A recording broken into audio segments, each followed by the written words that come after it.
Ladies and gentlemen, welcome back to Dialar's Twi'lek Tactics. It is February 1st, which means it's tier list time. Alright, we do this once a month, and we actually got quite a few new entries onto the tier list this month. If you've seen my videos before covering the tier list, you know that I break it down by class, because everything in this game is kind of dependent on classes. The teams are all made up of the same kind of units, plus some support. So I like to do it that way versus just saying this one's the best, this one's the best, this one's the second best, third best, fourth best, etc. I like to do it all compartmentalized into a class structure. So let's go straight to it. I don't want to waste anybody's time. If this is your first time ever seeing my tier list videos, you will know that this graphic gets updated by me in real time. So if there's a new hero added to the list, I will update this graphic. The link for the spreadsheet where you will find this graphic is in the description below. You can always find that. I have many more resources on that master's spreadsheet that you will also find helpful in Eternal Evolution. Now, again, too, if you look at this list and say, wow, I don't see a whole lot of elites and you're a brand new player, well, if you scroll over, you'll probably notice that there are a bunch of people on this list that are just not used anymore. So these ones up here are trash food, with the exception of Oak. So Oak was used in the last Endless battle as a bonus point hero. You could also use Vagnus, but I should probably bring Oaky Boy back, and we will mention that when we look. That's a good catch. These ones down here you will use, but you will only use them at the beginning of the game, when they will very quickly get outpaced by any other hero of their own respective classes. And then down here will be replaced before using. So by the time you get these units up and running to level Immortal where they could be used, you won't use them, because there are other SSS units that will do what they do, but much better. So that has to be said. If you don't see them on this screen right here, they're just to the right. Okay, let's start at the tank class. We're going to start from the best in slot down. So very quickly, Pandemonium has not been dethroned as his as the king of the tank class. Not because he does the most damage, not because he's the beefiest tank. No, because without Panda, your tank team doesn't do what a tank team has to do. Panda, his ult translates into every other tank on your team. So if he ults, everybody else ults too, or they do his ult.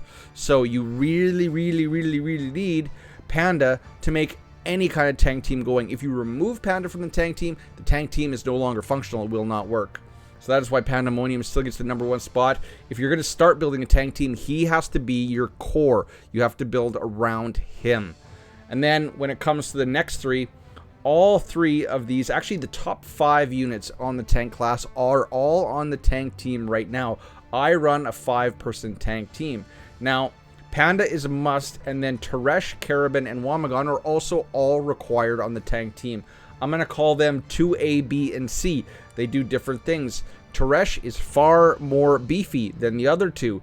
Caravan is far more slippery and versatile, and he can port to the backline and kill, say, energy units or something else. He's an assassin-like tank, but he's kind of squishy. He does have a revive, though. And then Wamagon is just pure damage, baby. So, like, Wamagon, he's got a lot of survivability. Once he turns into a dragon in PvP, he can be, if geared right, he can be quite unstoppable. So, Panda is #1, Teresh, Caravan, and Wamagon 2A, 2B, 2C. And then after that, you got some choices. So if you can get Ray's going to be your next best choice for the tank team, because she's a support tank. She's a tank class. She's got the tank tag, but she does a lot of healing on the team. She's got a void death, not a cheat death, not a revive. I guess it is a cheat death, but she can do a lot of healing, and she can be very tanky. She can take a lot of damage. And you know, given the fact that Panda is kind of your facilitator for your other tanks doing damage, you know, she's going to get damage tangentially through Panda. So these are your top 5. I would say that Ray is definitely the 5th best tank in the game currently. And this is these are the 5 tanks you want to run in a team if you aren't running a res on that team. And then after that, you got Tachikoma, which kind of squishy but does a lot of heals, got a lot of damage reduction. And then Zeta, who is actually very, very, very tanky. She's got a huge heal. If you gear her crit, she can do decent damage. But, you know, they start to fall off very quickly after Ray, in my opinion. Now, Vegnus, he was just required. Him or Oak were required in the last Endless battle. And I foresee them doing that more in the future. So, Vegnus was still used at endgame. Oak was still used at endgame. But early game, you're probably going to use Boar, Oisa, and Vegnus if you can get them. Early game if you're a brand new player. Otherwise, the only time you're going to use any of these four is if they get bonus points in a PvE piece of content and you are required to use them. So that is the tank team in a nutshell. So we're going over to supports. Supports got 2 new additions this month. So we got Purin. Purin is still the #1 undisputed queen of the support class, and we all know why. If you get her to X30, you put her on any team with energy, she is going to reduce the armor of who she's going to target on the enemy side, and she is going to buff the energy of your highest attacker on your side, and she's got a sustained heal that ticks every second. She's got a lot. I think they broke her. They didn't understand how her kit was going to work when in combination with other prototypes, but then they're just like, ah, cool, let her roll. So Purin #1, but if and there is an argument, and the only caveat is if you can get Masrani to Awaken 7. You see there's a Masrani with a plus and there's a Masrani without a plus. That is a huge leap between these two units. If you can get Masrani to A7, you could make the argument that Masrani is the best support in the game at A7. But I'm going to put him just under Purin for now, because for 98% of the people watching this video, it's going to take you a long time to get an A7 Masrani.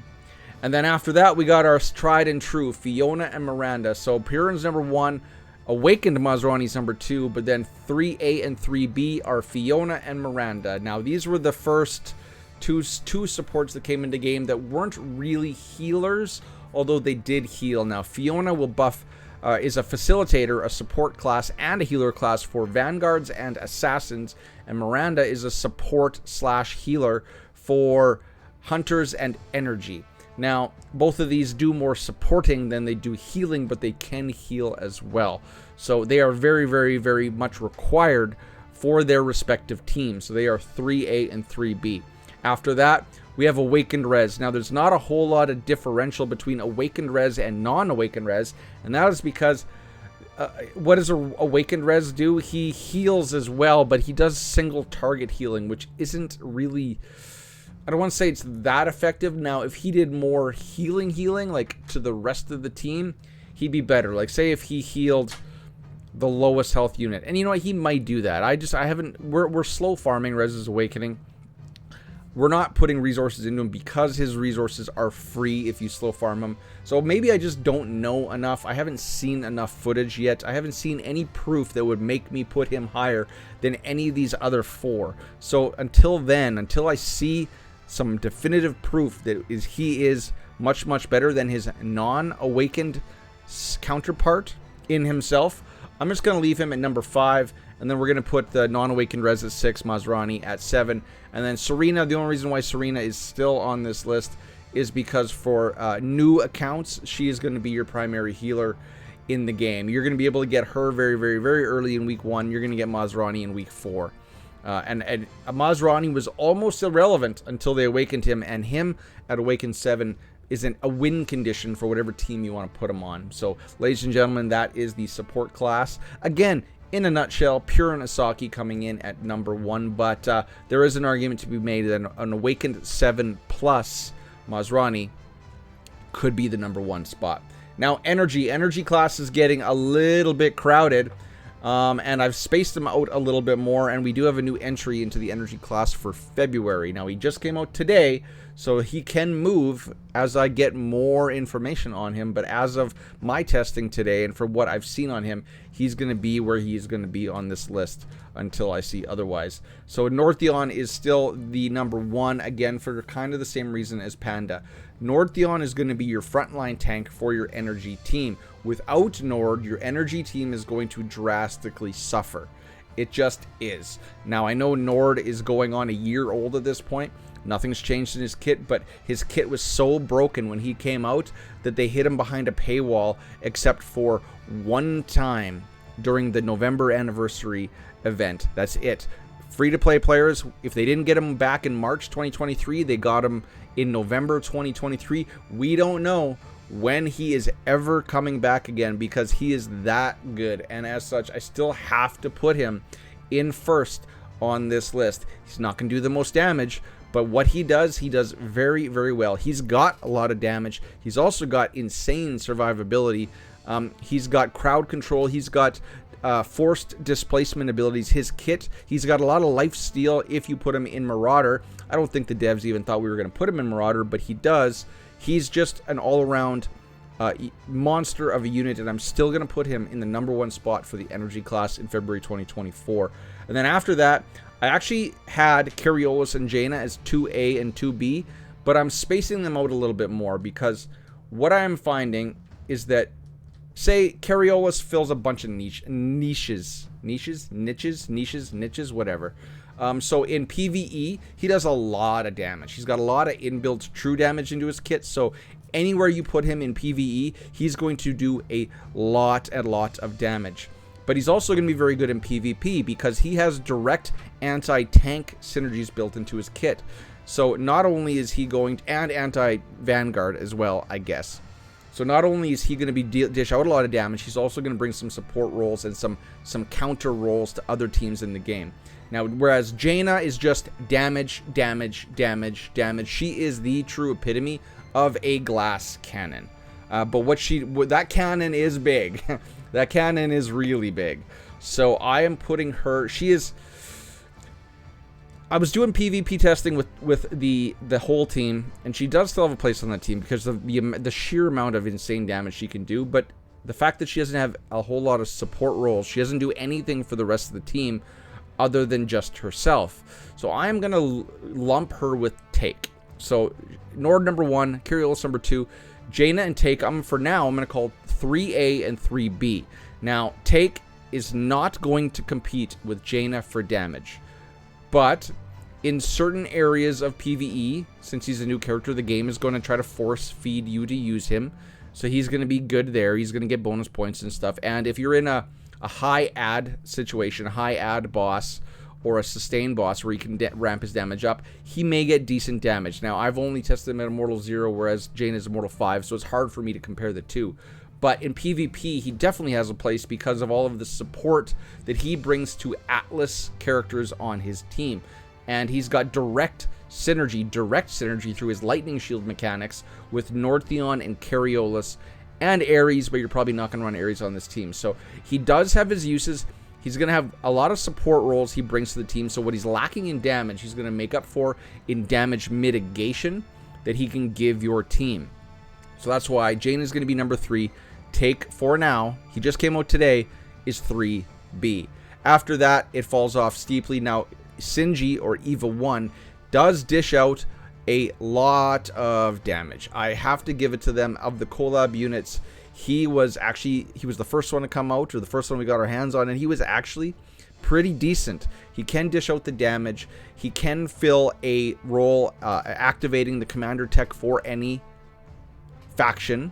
So all of the time traveler units have all of the faction tags in PvP, which will activate commander tech. So Sinji is good.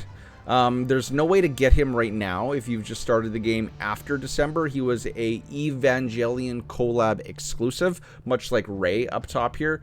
But since they are rerunning the Ghost in the Shell collab, it is likely they are going to rerun the Evangelion collab as well. And as such, if you were a newer player, or say that you don't have Take, say you miss him, or you don't have Cariolus, Shinji will fit into your team quite nicely. And then after that, they really fall off. So Ravenna and Luke are the old school pre-launch energy units. They were great back in the day. But there is really, unless they awaken them, there's really no reason to dump anything into them. If you get, like, I think Ravenna, you can still get in week 1. They always change it up, the unit you get in week 1. You can use them. So if you get copies of them, they can be used as fillers. So I would say that Luke is a weaker version of Cariolus, and Ravenna is a weaker version of Jaina, kinda-ish, if you want to kind of look at it like that. So would you want to develop these ones? No. They are far down here at the end. And then Falvia and Kane, while you can use them early game, know that these two are going to be much weaker versions of Ravenna and Luke. Falvia is basically Ravenna, whatever. These two, similar, they do similar things. These two, they do similar things. These two are weaker than these two, and these two are weaker than these three. And then Sorietta, you're going to use at the very, very beginning, but then you're quickly going to bench her and never use her again. But she's a single target energy unit. Actually, it's a he, I think. Yes, that's right. It's a he. Decent single target multi-hit damage. More of a hunter than an energy character, in my opinion. But you'll use her in the first couple weeks, and then you'll never use her again. And that's energy. That's the energy. Feel free to disagree. There's a lot of... you can twist my arm many different ways in this faction. Hunters. Okay, Hunters is probably right now the weakest faction in the game by far, unless you have the SP Artemis, which is going to cost you 3 grand. Artemis, of course, is her and Coraxia are the strongest units in the game, bar none. But keep in mind, they cost $1,000. So, can you get her? Yeah, if you're a whale, if you're a Kraken, you're a spender, and you want to go for her, by all means, you're gonna have a really, really good OP hunter team. Otherwise, you're not going to use hunters. But Artemis is the best in the class for the hunters. After that, Rebecca is far and above the next best hunter. She does a lot of damage, and she's got support capabilities built into her kit. Put her on a hunter team, she's going to give your hunters basically shields that negate all damage 5 times. And you can refresh those shields if you can kill some of the people on the other side of the field in PvP.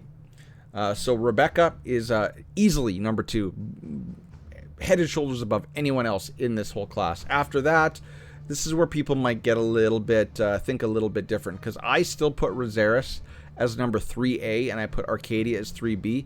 Now, Arcadia is going to do a lot more damage than Ryzeris, but without Ryzeris on the team, you're going to be lacking a lot of attack speed, and all of the hunters require attack speed for their kits. So Ryzeris is the battery on the team. Now, she could be replaced in 2 weeks' time when the next hunter comes out, but for now, she is a battery, and she is almost mandatory required on a tank team or a hunter team if you want to run one. So Rosaris, with her support capabilities and lack of damage, is kind of like Take for the energy, whereas Arcadia, with her just damage, is kind of like Jaina. Think of them as all analogs together, but the difference is I can remove Jaina for the energy team and not really feel a drop-off, whereas if I remove Rosaris, the hunter team is effectively neutered. You're going to have to run like attack speed boots on all your hunters to hit their benchmarks required to make their kits work. So Rosaris is definitely 3A, followed very, very quickly by Arcadia 3B. After that, you got Mari, who was absolute dog poop. She was the weakest. She's probably the weakest collab. Well, I don't know. It's a toss-up between her and Batu, but they are the weakest collab heroes ever released. The only reason why we used her, and I can't believe I took her up to Immortal Hyper Evolve. No, she's not Hyper Evolved. She is the one unit I did not Hyper Evolve or X30. I even Hyper Evolved X30 in my Batu because Mari is that bad. She just is that horrible. Now, when you get another hunter or an Artemis, I don't see any reason why you would ever want to run Mari, unless you got her day 2. If you pulled her, if you start the game, or if the next time the Evangelion collab comes around and you get her like day 2, okay, you're going to use her. But other than that, she is garbage. But but she does do more damage than Emma, Moriyami, or Prigor, and the 2 elites. Now, the reason why Taylor is so high up here is because he's used so much. Now, his use cases are now starting to finally disappear, but up until 2 months ago, we were still using him in a lot of endless battle content that required hunters. So Taylor, I'm still going to put him here for now, but very, very quickly, he's going to fall off, and he's going to fall off down here by bot mark. Now, Moriyami and Prigor, they were awesome back in the day. Back in the day when it was Rebecca, Ryzeris, Mori, and Prigor, before Teresh came into the game, hunters were actually quite OP if you had them all highly, highly developed. You used to run Rebecca, Ryzeris, Moriyami, Prigor, and Miranda, and that was an excellent, excellent team. But then with the advent or the release of Teresh, that killed the hunter team effectively. So these two probably never to be used again, sadly, even though they look so cool. Moriyami has the best jiggle physics in the game. She is awesome, and I X30'd her and got to use her for 2 weeks before she became irrelevant. So Taylor, I'm still going to put him above these two, and then these are the twins. They're going to fall down to the tail end. Bot Mark 2 is kind of the same as Sorietta. You're going to use him at the very beginning for the first couple weeks, and then you're never going to use him again. Although there is an argument to be made that a newer account will make use of Bot Mark in Disa Caves for a few months until you get some better hunters. So that is the hunter class. Artemis number 1, Rebecca 2, Ryzeris 3A, Arcadia 3B, and then the rest kind of don't matter. All right, let's shuffle the old noggin up to the top left.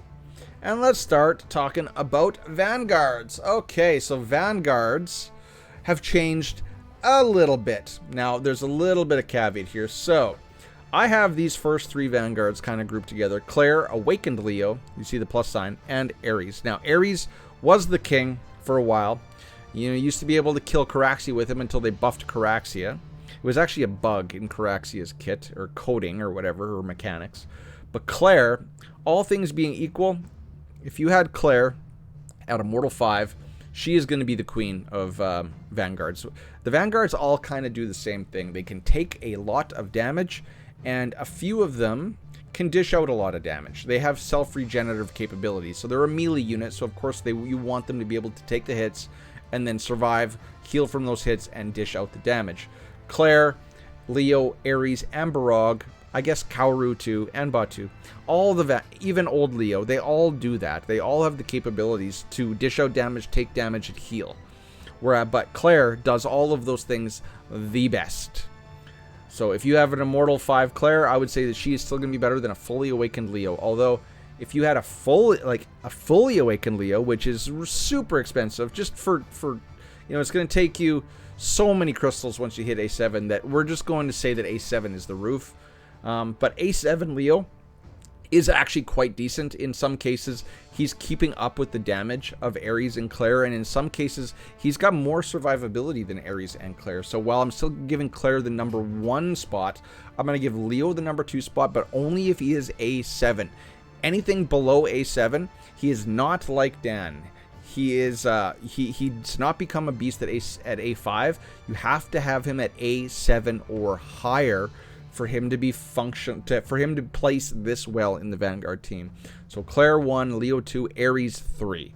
After that, Barog he still has a place on the Vanguard team, but he's just not going to keep up with these other. I have my Claire at Immortal 2, or no, Immortal 3. But even at Immortal 1, she was beating Barog in everything that they do. And keep in mind, all 4 units have very, very similar abilities. Like, they all have, Barog can grapple a unit towards him, Ares can pull 1 unit towards him in his ultimate, Claire has the ability to draw people into a circular area. They all have force displacement along with their damage and their survivability and their healing capabilities. So Claire 1, Leo 2, Ares 3, Barog 4, probably the easiest ones to rank in my opinion. And then after that, Kaoru, he looked really good on paper, as well as Batu. Both of these units looked really good on paper, but they just don't have the base numbers to actually matter. So you can run all 5 Vanguards. In fact, I have done that with Kaoru in there. He does have support capabilities for Vanguards, but he doesn't stay alive long enough to get them off. So Kaoru is going to get the number 5. Batu is number 6. This isn't 5A, 5B. It's 5 and 6. And then after that, Leo is going to be your weakest of the Triple S Vanguards. Rip a non-awakened Leo. And then after that, Na Fang. I'm going to put some separation here because Na Fang, we, again, like Vegnus, like Oak, we did use Na Fang in endgame. Even endgame players were using Na Fang in the endless battles due to him providing 5% bonus points. So Na Fang does still have some uses at endgame. So he's going to be right in the middle between old Leo and Crete. Now Crete, you know, RIP buddy. I remember being so happy when I got Crete. Now I don't know if if a new player wanted to get Crete, they would have to use him. They'd either have to buy him out of chips, they would have to get him out of the Endless Battle store when he comes in there, or they would have to use their Triple S selector that they get from Hero Rallies, which you should never do. You're going to get Daniel or Mazrani out of that. Don't ever spend it on Crete. Crete, I can make. Actually, I'm gonna do it. I'm gonna put Crete way back here. The reason why is because you're honestly never going to use him in his current state. You will get Artis, and you will use Artis when you start the game. If you are a newer player, you're going to use him until you get some better Vanguards. Whereas I can't understand why how they would ever use Crete if they started the game today. As such, Crete is going to be last. I could almost put him will be replaced, but the truth is yeah, you know what? We're going to do that. You're never going to use him. He is now Nautilus. He's about as effective as Nautilus now. So Crete is off the list. All right. Assassins. Assassins, fairly easy to rank, but there are some arguments to be made against my rankings. Caraxia is an SP unit. As such, he's going to be number 1 in the class, hands down. No argument to be made. No debate to be had. After that, there is a debate between these next 5. The reason being is there are some people that now advocate for not having Dominic on a PvP team. I think they're crazy, personally, but there is that argument to be made. What you could do, if you could do it, is you could run, if you didn't have Caraxia, you could run on a PvP team Samael, Asuka, Motoko, Fiona, and Halentus, if you have them all very, very highly developed and have a good PvP assassin team. But I don't advocate that. I still think Dominic is the next best assassin after Caraxia. He is a single target unit, but he ults so much, and his ult is a huge, huge AoE. He can't be targeted until everyone else is dead, so he's going to be on the field doing that forever. His damage cap is so high that he could probably one-shot people if we can ever reach it. Dominic is, ever since he came into the game, he was a little bit of a sleeper day, the week 1, week 2, but now he is used everywhere in this game, and I still have to put Dominic at number 2 in the assassin class. After that, we got Samael. Now, Samael is a tank. If you think Carabin up here, which you can't see because he's now under my head, Carabin is an assassin-like tank. Well, Samael is a tank-like assassin. But he's also got a little bit of facilitation capabilities in his kit. He will allow your team to do more damage. He will facilitate the rest of the assassins to do more damage. So where he himself is lacking in the damage, he's going to elevate your other assassins on the field to do more damage. He can be revived twice, so he will take the heat off of the rest of your units. And he actually can dish out still reasonable damage. It's just not going to be Dominic type damage. So Samael, number 3, he is a mainstay on any tank or any assassin team. And then after that, we're going to call them 4A, 4B, and 4C. Now, Rickert has kind of fallen off.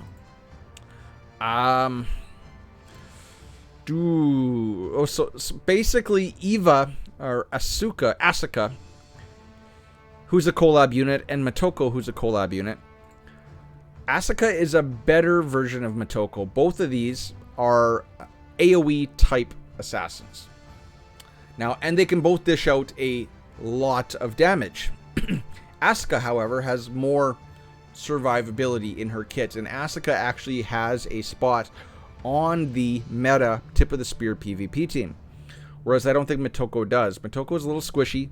She's good. She's really good. It's just if you have Asuka, there's no reason to build Motoko unless you want to run a strictly AoE assassin team in PvP. Now, Rickard is a single target assassin, but where he lacks in AoE capabilities and damage capabilities compared to, say, Asuka and Motoko, his single target capabilities make him still have a spot on the whale team for Guild Hunt. So if you want to run assassins in Guild Hunt, you do still have to run Rickard. So that's why he's still kind of lumped with them. These are 3 assassins. These 2 are basically analogs of each other. They do kind of the same thing. This one being slightly better than Motoko, but Rickard does do something that these 2 do not do, and that is kill the whale boss in Guild Hunt. You will need Dominic, Samael, and Rickard, and then you're going to want Rez, and I think it's either Purin or Fiona. I'm not sure which one, but one of them. I'm not a whale killer, so I don't know. So I am giving Asuka 4A, but I'm going to give Motoko 4B, and I'm going to call Rickard 4C. All still really good assassins, but they fill different niches in this game. And then Helentis. Helentis is a Hell Arena only unit. Again, you could use her on a full AoE assassin team, but you're probably not going to. You're probably only going to use her for Hell Arena, and you do want to develop her for Hell Arena because by using her and winning, you're going to get bonus points from Hell Arena. Like, you're getting a bonus currency on your payouts. So she still has a definite place in this game. She is currently the only Hell Arena specific unit in this game for now, and she does have a place. The devs did say when asked, is there going to be a new Hell Arena unit, they said not for the foreseeable future. So you definitely should get her, but there are other priorities in the Hell Arena shop with the currency to get before her, and I usually get 1 copy of her every season, but then I also finish in Hell Arena every season, or Hell Fighter every season. So should you go for her? Yes. Should you focus on her? No. And then Bailey Hudson. If Bailey Hudson gets awakened, maybe he will return one day, but until then, he is pretty much dog poop. I could make an argument that you're going to use Rakana more than Bailey Hudson, but Rakana you can use as a starter assassin if you're starting off the game. Bailey Hudson, I still think you should get some copies. You can get him at the, I do believe it's the 500 spot in Hero Rally, so you can get him for free twice a month if you can save up the advanced cards to get him. So he is available. He's not available now. I would show you where in game, but he's not. But he's one of the Hero Rally rewards. You can come into my Discord and ask me what Hero Rally is if you actually don't know. The link is in the description. So Bailey, I'm putting him here for now. If he does get awakened, maybe he'll be great because he was the damage monster at launch. He was the best character in the game at launch. He is still one of the coolest looking characters in the game, but and that's why I think he is probably going to be one of the next candidates for awakening, given just how cool he is. Like, he is still on promotional materials everywhere. Bailey Hudson's the guy, but for now, until he's awakened, he's kind of garbage, and I can make an argument that Rakon would be better. Okay, summoners, let's end this off. How long am I in? 33 minutes. I'm doing okay. These videos tend to get kind of long. Alright, summoners. So, we're going to do this really quick. Awakened 5 or higher Daniel is the best summoner in the game. His bear does crazy nutty things. It moves around, it pulses, it stops. Well, it doesn't stop teleportations until A7, but it does still do a hell of a lot of damage at A5. Daniel was just falling off because you can see where his non-awakened analog is, but Daniel Awakened is the #1 best summoner in the game. After that, I have Sif and Doralee. Now, Doralee is the best support. She is the best support summoner in the game, but she's also your tank. She summons a tank that actually will tank, and then she'll pop to the back. But what people forget is that she gives 40% damage amplification to summoners and summon units, whereas Daniel gives 15, and I think Sif gives like 30, 35, 25, something like that.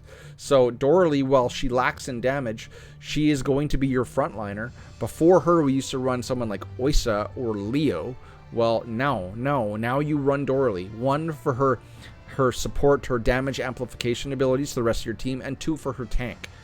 But Sif just does a lot of damage. And Sif is what is going to allow you to partially counter assassins that don't have Korra. And actually, in a lot of cases, there were instances where Sif was countering Korra assassins, but you had to have her at X30, and you had to have her in fully tempered gear to do so. Sif does a lot of damage, and Dorley doesn't do damage, but she does other things on the team. So that's why I'm going to put Sif at 2A and Dorley at 2B. Now we get to Amat and Ampu. Now, they recently just buffed Amat. Like, they buffed her today.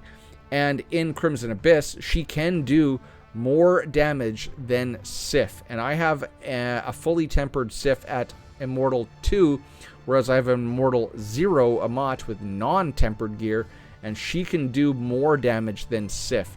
The thing is I haven't seen enough yet to move her up this list. Perhaps next month she will, but for now, she is kind of another version of Ampu. She's a little bit better version of Ampu. She's got 2 summons, being the little crocodiles. Her ult is hero damage, not summons damage, so you can't run her in Madness. She is very, very, very much like Ampu. They basically took what made Ampu good and rolled it into Amat and made it a little bit better. They tweaked up the numbers a little bit, but she doesn't have the AoE stun, which is really, really nice from Ampu. And she doesn't have the group-wide pushback if they're in his stun radius.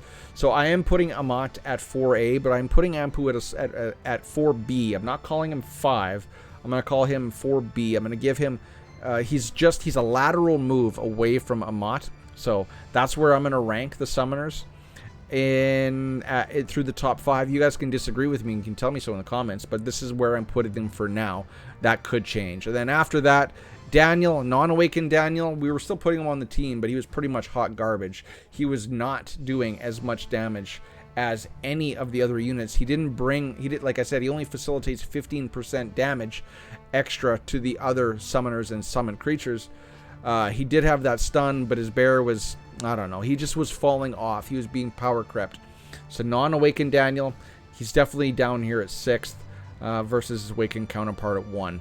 And then Sorvali is, she doesn't do any damage, but she's the healer. So where Dorley is your tank, a summoner, Sorvali is your healing summoner. Now the thing is that in the tip of the spear meta PvP summoner team, you're going to have a awakened 7 Masrani, and you're going to run these top 5. You're going to run awakened Dan, Sif, Dorley, Amat, and Ampu, and you're not going to run Sorvali at all because...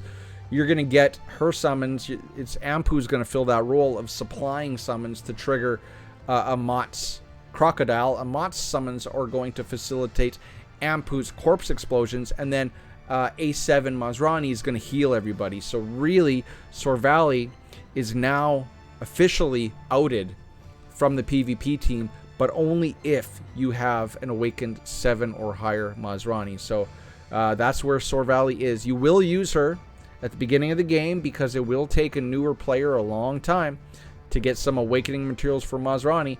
And I don't know, I think you kind of want to go for Daniel first, then Leo, then Masrani. Res, you're going to get free to play. You're going to take a while to get res, but that is kind of the order of operations I would go for if I was awakening units today. And we don't know who's going to come in 3 weeks. We don't know. So Sorvali, where you can get her for free from, I do believe she is in every second endless battle chip shop or currency shop, ticket shop, whatever it is. You can get copies of Sorvali for free. Otherwise, there's no real easy place to get copies of her unless you want to spend money. You can get her out of the Hell Arena Battle Pass if you want to buy that. I wouldn't recommend that, but you can. But nowadays, I think that her value has diminished so much that it wouldn't warrant you spending $30 to buy that battle pass. So sorry, Sorvali, this is where you rest. Now, Skur and Hattie does have a single end game use for now. She is much like Rickert, where she is on the idealized Guild Hunt Turbine team. You can get the most damage with running Screw and Hattie on a Guild Hunt team, but you do have to have her X30, and for that being her only role, it doesn't make a whole lot of sense for someone to do that unless they're swimming in red runes. But she does still have an endgame use. And then Kalaza and Senway, also much like Oak, Vegnus, and Na Feng, these two units were required in the last iteration of Endless Battles because they gave 5% bonus points. So while they themselves weren't doing a whole lot of damage, what you were gaining in points from them made up for in spades for their lack of damage. So as they still have a role in game, if you were a new player, please develop these units. These are the most important elites to you are probably going to be Vegnus, Oak, Na Feng, Kalaza, Senway. I'm sure the next assassin one, it's going to be Rakana and Randall. And then for hunters, well, hunters suck anyway, so don't worry about hunters. So the only one that's left out now is Muka. So Muka is a very weak version of Dorley. There was a time when you could run Muka as your tank in a summoner team, but you did kind of want to build him as a tank, and you wanted him to be X30. So now with the introduction of Dorley, Muka doesn't have a place. So ladies and gentlemen, Muka's at the end, Daniel's number 1. So let's move the old noggin one more time, and let's do a very brief recap before we get you out of here. I want to keep this video under 45 minutes. So if you do not want to go to my spreadsheet, but you want a copy of this, I am going to remove my head and allow you to screenshot it if you've made it this far. So 4, 3, 2, 1. There you go. There's your chance to screenshot it. I guess you could always go back and rewind and do it again. But in my opinion, the number 1 tank is still Pandemonium. The number 1 support is still Pure, and the number 1 energy is still Northeon. The number 1 hunter is obviously Artemis, and then is Becca if you don't have Artemis. Number 1 Vanguard is going to be Claire. Number 1 assassin is going to be obviously Caraxia, hands down, no debate, unless, and if you don't have a Caraxia, then it's going to be Dominic. And then your number 1 summoner is going to be an Awakened 5 or higher Daniel. Ladies and gentlemen, that is the tier list for February 2024. If you have any objections to where I placed all of these units on this list, please do so. Do tell me where you would put them and why. I want justified reasons why. In the comment section down below, I do respond to all my comments, and I can be persuaded if you can make a good enough argument as to why someone on this list was placed incorrectly and should be placed higher or lower. So safe word of the day is going to be Druid. It's going to be Druid. I'm not going to tell you why. It's on my shelf. Druid is the word of the day. Put that down in the comment section. It will let me know you made it to the end of this video, and then tell me if you have any changes or alterations you would make to my tier list. Again, the tier list is always available in the master spreadsheet that is linked below, as well as my Discord's down there. All the links are down there. I'm out of breath.